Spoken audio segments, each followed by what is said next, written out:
Mobile phone அடிமைத்தனம். Mobile ஃபோனுக்கு அடிமையாக இருக்கிறாங்க இப்போ மக்கள். பெரும்பாலான மக்கள் மொபைல் ஃபோனுக்கு அடிமையாக இருக்காங்க, கையிலே இருக்கிறனால. அப்போ மொபைல் ஃபோன் அடிமைத்தனம் என்பது எப்படி அதிலேருந்து விடுபடுவது? மொபைல் ஃபோனுக்கு அடிமையாக இருக்காங்க, ஓகே, எல்லாருமே அடிமையாக இருக்காங்க, சரி.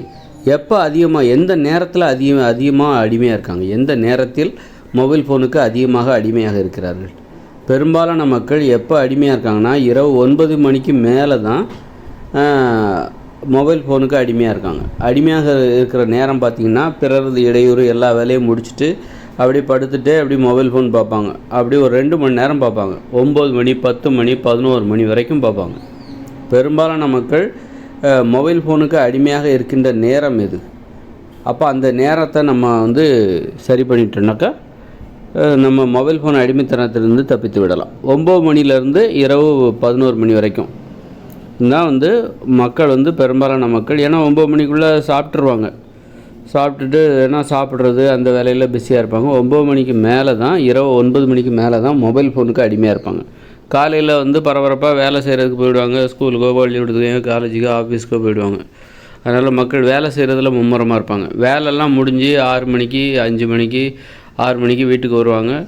வீட்டுக்கு வந்துட்டு ஏதோ அப்படி ஒரு பரபரப்பாக இருப்பாங்க, ஏதோ ஒரு வேலை. அப்படியே நிறைய பேர் 6 மணிக்கெலாம் வரதில்ல, நிறைய பேர் 7 மணிக்கும் வருவாங்க.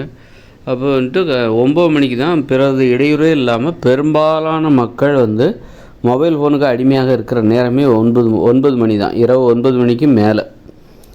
அப்புறம் ஒரு 2 மணி நேரம், ஒரு 11 மணி வரைக்கும் அந்த மொபைல் ஃபோன் அவங்கள அப்படியே இழுத்துட்டு போயிடும். ஒரு 11 மணிக்கு அப்புறம் தான் அவங்க தூங்குறதுக்கு முடிவெடுப்பாங்க. 11:30க்கு 12 மணிக்கு கூட தூங்குவாங்க. அதனால் அப்போ மொபைல் ஃபோன் அடிமைத்தனத்திலேருந்து நாம் தப்பிக்கணும்னா ரொம்ப எளிது. மொபைல் ஃபோனுக்கு நம்ம எந்த நேரத்தில் அடிமையாக இருக்கோம்? இரவு 9 மணிக்கு மேலே. அப்போ இரவு 9 மணிக்கு மேலே நம்ம தூங்க ஆரம்பிச்சிடணும். இரவு 9 மணிக்கு மேலே நம்ம தூங்க ஆரம்பிச்சிட்டோம்னாக்கா மொபைல் ஃபோனுக்கு அடிமையாகிறதுக்கு அந்த சந்தர்ப்பம் நமக்கு இல்லாமல் போயிடும், அந்த வாய்ப்பு நமக்கு இல்லாமல் போயிடும். இரவு 9 மணிக்கு படுக்கிற வழக்கத்துக்கு நாம் அடிமையாகிடணும். மொபைல் ஃபோன் அடிமைத்தனத்திலிருந்து விடுபட வேண்டுமென்றால் இன்னொரு அடிமைத்தனம் நமக்கு தேவையாக இருக்குது. ஒரு அடிமைத்தனத்திலிருந்து விடுபட வேண்டுமென்றால் இன்னொரு அடிமைத்தனம் நமக்கு தேவையாக இருக்கிறது. அதுதான் இரவு 9 மணிக்கு நான் படுத்துருவேன்ப்பா, 8:45 நான் படுத்துருவேன், படுத்து தூங்க தொடங்கி விடுவேன். இந்த பழக்கத்துக்கு அடிமைத்தனம். ஒரு அடிமைத்தனத்தை ஒன்றுக்கு இன்னொன்று தான், முள்ளால் விடுமா. அடிமைத்தனத்தால் தான் சரி பண்ண முடியும். 9 மணிக்கு தூங்குகிற வழக்கத்திற்கு நாம் அடிமையாகி விட வேண்டும். பழக்கப்படுத்தணும், வலுக்கட்டாயமாக பழக்கப்படுத்தணும். 9 மணிக்கு நான் தூங்கிடுவேன் அப்படிங்கிற மாதிரி அந்த வலுக்கட்டாயமாக 10 நாள், 20 நாள், ஒரு 30 நாள், ஒரு 100 நாளைக்கு பழக்கப்படுத்துங்க. அப்புறம் பார்த்தீங்கன்னு வச்சிங்களேன், நீங்கள் மொபைல் ஃபோனுக்கு அடிமையாகிறதுக்கு வாய்ப்பே இல்லாமல் போயிடும். ஏன்னா 9 மணிக்கு மேலே தான் நீங்கள் தூங்கிடுறீங்களே. அப்போ பெரும்பாலான மக்கள் எப்போ அடிமையாக இருக்காங்க? மொபைல் ஃபோனுக்கு 9 மணிக்கு மேலே தான் அடிமையாக இருக்காங்க, இரவு 9 மணிக்கு மேலே தான் அடிமையாக இருக்காங்க. அப்போது நீங்கள் அந்த நேரத்தில் தூங்கிட்டுறதுனால மொபைல் ஃபோன் அடிமைத்தனத்திலேருந்து தப்பித்து இன்னொரு அடிமைத்தனத்திலேருந்து மாட்டிக்கொள்ளுங்க. என்ன அடிமைத்தனம்? இரவு 9 மணிக்கே தூங்குகிற அந்த அடிமைத்தனத்திலேருந்து நீங்கள் அதில் போய் சரண்டர் ஆகிடுங்க. இரவு 9 மணிக்கே நான் தூங்கிடுவேன், அது எனக்கு அடிக்டடு, அதுக்கு நான் அடிமை. இரவு 9 மணிக்கு மேலே நான் எந்த வேலையும் பெருசாக வச்சுக்க மாட்டேன், உடனே படுத்து தூங்கிடுவேன் அப்படின்னு நீங்கள் அந்த அடிமைத்தனத்தை வளர்த்து கொண்டால் மொபைல் ஃபோன் அடிமைத்தனத்திலிருந்து தப்பித்துவிடும். மொபைல் ஃபோன் அடிமைத்தனத்திலிருந்து தப்பிப்பதால் என்னன்னா, மூளையில் சோர்வு ஏற்படாது. இரவு 9 மணிக்கு மேலே நம்ம 11 மணி வரைக்கும் நம்ம மொபைல் ஃபோன் பார்க்குறதுனால மூளையில் பயங்கர சோர்வு ஏற்படும் அந்த மொபைல் ஃபோன் பார்க்குறதுனால. அதனால் காலையில் எழுந்திருக்கவே முடியாது. இரவும் நல்ல தூக்கங்கிறது இருக்க வாய்ப்பு மிக மிக குறைவு. ஆக நல்ல தூக்கம் வருவதில்லை. அப்புறம் அதிகாலையில் எழுந்திருக்க முடியாது, மூளையில் சோர்வு ஏற்பட்டால்.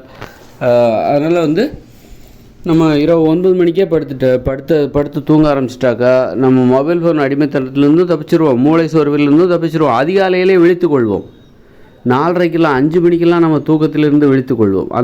அந்த அதிசயம் நடக்கும் பாருங்கள், ரொம்ப எளிதாக. இப்போ நீங்கள் 9 மணிக்கெலாம் படுத்து தூங்க ஆரம்பிச்சிட்டிங்கன்னா மறுநாள் காலையில் 4:30 நீங்கள் எழுந்திருக்கீங்க, அல்ல 5 மணிக்கு எழுந்திருக்கீங்கன்னா 8 மணி நேரம் உங்களுக்கு தூக்கம் கிடைக்குது. ஆக 5 மணிக்கு காலையிலேயே 5 மணிக்கு எழுந்திருக்கீங்க, அதே நேரத்தில் உங்களுக்கு 8 மணி நேரம் தூக்கம் கிடைக்குது. அல்ல நீங்கள் 4 மணிக்கு எழுந்திரிச்சிங்கன்னா கூட 7 மணி நேரம் தூக்கம் உங்களுக்கு கிடைக்குது. எப்போ? நைட்டு 9 மணிலேருந்து 9 மணிக்கு தூங்க ஆரம்பிச்சிட்டிங்கன்னா மறுநாள் காலையில் 4 மணிக்கு எழுந்திரிச்சா கூட உங்களுக்கு 7 மணி நேரம் தூக்கம் உங்கள் உடம்புக்கு கிடைக்குது. அதாவது நீங்கள் 5 மணிக்கு எழுந்திரிச்சா கூட 8 மணி நேரம் தூக்கம் உங்களுக்கு கிடைக்குதுங்க. யாருக்கு இந்த உலகத்தில் கிடைக்கும்? 8 மணி நேரம் தூங்குவதற்கு வாய்ப்பு யாருக்கு கிடைக்கும்? நாம் ஏற்படுத்திக்கலாம் நம்ம வாய்ப்பு. அந்த வாய்ப்பு நம்ம கண்ணு முன்னாடியே இருக்குது. இரவு 9 மணிக்கு படுத்து தூங்க ஆரம்பிச்சிருங்க. மறுநாள் காலைல 4 மணிக்கு எழுந்திரிச்சிங்கன்னா நீங்கள் மொத்தமாக 7 மணி நேரம் தூங்குறீங்க. அல்லது 5 மணிக்கு எழுந்திரிச்சிங்கன்னா நீங்கள் மொத்தமாக 8 மணி நேரம் தூங்குறீங்க. நல்லா தூக்கமும் கிடைக்கிது, அதிகாலையிலே விழித்தும் கொள்ளலாம். அதிகாலையில் நம்ம தூக்கத்திலிருந்து விழித்தும் கொள்ளலாம், நல்லா தூங்கவும் செய்யலாம். உடம்புக்கு தேவையான நல்ல தூக்கம். அதே நேரத்தில் அதிகாலையிலே விழித்து கொள்ளுதல், தானாகவே விழித்து கொள்ளுதல், அலாரமே வைக்க தேவையில்லை, தானாகவே எழுந்துடும். அதனால் வலுக்கட்டாயமாக பிடிவாதமாக வைராக்கியமாக என்ன பண்ணுங்கள், 9 மணிக்கு நான் தூங்கிடுவேன்ப்பா, 8:45 நான் படுத்துருவேன், 9 மணிக்கு தூங்க தொடங்கிடுவேன். இந்த வழக்கத்தை மட்டும் கடைபிடித்தால் உங்களுக்கு மொபைல் ஃபோன் அடிமைத்தனத்திலிருந்து தப்பித்துக் கொள்வீர்கள். அதிகாலையில் விழிக்கின்ற அந்த பழக்கத்திற்கு வந்து விடுவீர்கள். அதுவும் 4 மணிக்கே விழித்து கொள்ளலாம். உடம்புக்கு நல்ல தூக்கத்தையும் நீங்கள் கொடுக்கலாம். உடம்புக்கு தேவையான ஒரு முழுமையான தூக்கத்தையும் ஓய்வையும் இந்த உடம்புக்கு நீங்கள் கொடுக்கலாம். கிட்டத்தட்ட 5 மணிக்கு காலையில் எழுந்திச்சிங்கன்னா 9 மணி படுத்துட்டு 5 மணிக்கு எழுந்திச்சிங்கன்னா 8 மணி நேரம் தூக்கம். இரவு 9 மணிக்கு படுத்துட்டு அதிகாலையில் 4 மணிக்கு எழுந்திச்சிங்கன்னா 7 மணி நேரம் தூக்கம். போதாதா? இது போதாதா? 7 மணி நேரம் 6 மணி நேரம் தூக்கம் போதுன்னு சொல்கிறாங்க. ஆனால் 7 மணி நேரம் 8 மணி நேரம் உங்களுக்கு போதுங்கிற அளவுக்கு உங்களுக்கு தூக்கம் உங்கள் உடம்பு கிடைக்குது. ரொம்ப அற்புதமான விதிமுறை. மொபைல் ஃபோன் அடிமைத்தனத்திலிருந்து தப்பிப்பதற்கு இரவு 9 மணிக்கே தூங்கிடுங்க. ஏன்னா 9 மணிக்கு அப்புறம் தான் பெரும்பாலான மக்கள் மொபைல் ஃபோனுக்கு அடிமையாகிறாங்க. அதனால் இரவு 9 மணிக்கே தூங்க தொடங்கி விடுவீர்கள்.